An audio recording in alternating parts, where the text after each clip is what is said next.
Ettaka eryogerwako lyasalibwa ku ssomero lya Makerere College okuliraana ekizimbe kya Hamu Shopping Mall ekisangibwa okuliraana geeti enkulu eyingira ssettendekero wa Makerere. Okusinziira ku pulaani yasooka ey'okugaziya oluguudo luno lwa Makerere Hill Road, ekizimbe kino ekya Hamu Shopping Mall kyalina okumenyebwa kubanga kyali mu kkubo kiyite Road Reserve.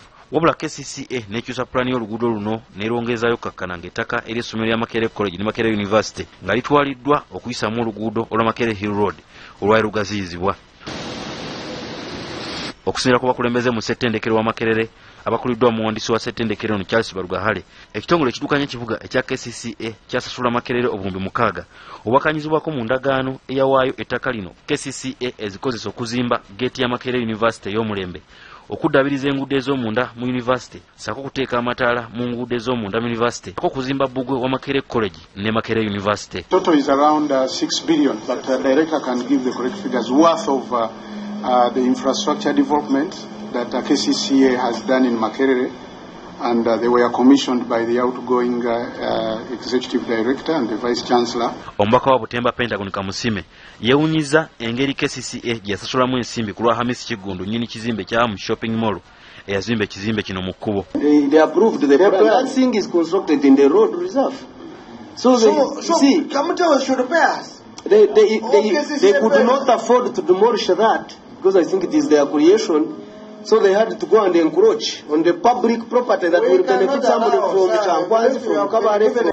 Musinkano ey'abakulu okuva mu ssettendekero wa Makerere n'akakiiko ka Paalamenti akalonda ensaasaanya y'ensimbi y'omusolo, abaka beewunyiza engeri KCCA gye yagaanamu okumenya ekizimbe kya Hamu Shopping Mall ate n'ekozesa ensimbi z'eggwanga okugula ettaka ku Makerere okusembezaayo oluguudo ekizimbe ekyali mu kkubo ne kirekebwa.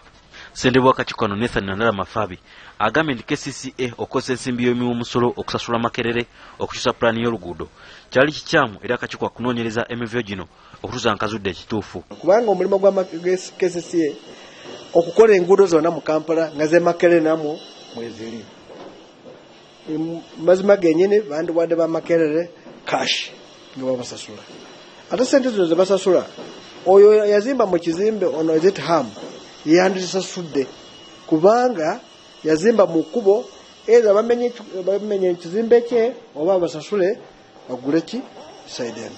Ono era annyonnyodde nti bwe kibanga waliwo ensimbi ezaayobwa KCCA okuva eri nnyini kizimbe kino mu bumenyi bw'amateeka nakyo akakiiko kajja kukizuula. Mafabi ategeezezza nti baagala endagaano zonna ezaakolebwa wakati wa ssettendekero wa Makerere ne KCCA ssaako nnyini kizimbe ekya Hamu Shopping Mall Hamisi Kigundu. Ensobi era tusazeewo twagala kulaba memorandum of understanding gye baakola, twagala kulaba ani oyo yasalawo mu kifo ky'okuusa oluguudo wansi n'alutwala waggulu, ssente meeka ze baba ba Makerere, lwaki Makerere yakkiriza ne bakyajinga ssente ezo mu infrastructure eri mu Makerere mu kifo ky'okugamba nti KCCA mwe mulina okukola ki enguudo zino. Akakiiko essaawa yonna kasuubira okugenda okulambula ssettendekero wa Makerere ssaako okulambula ebifo omugambibwa okusaasanyizibwa obuwumbi 600 KCCA bwaliira Makerere ku ttaka kwe yayisa ekkubo lino. Yuda Musisi, BBC Refina, Gambuze.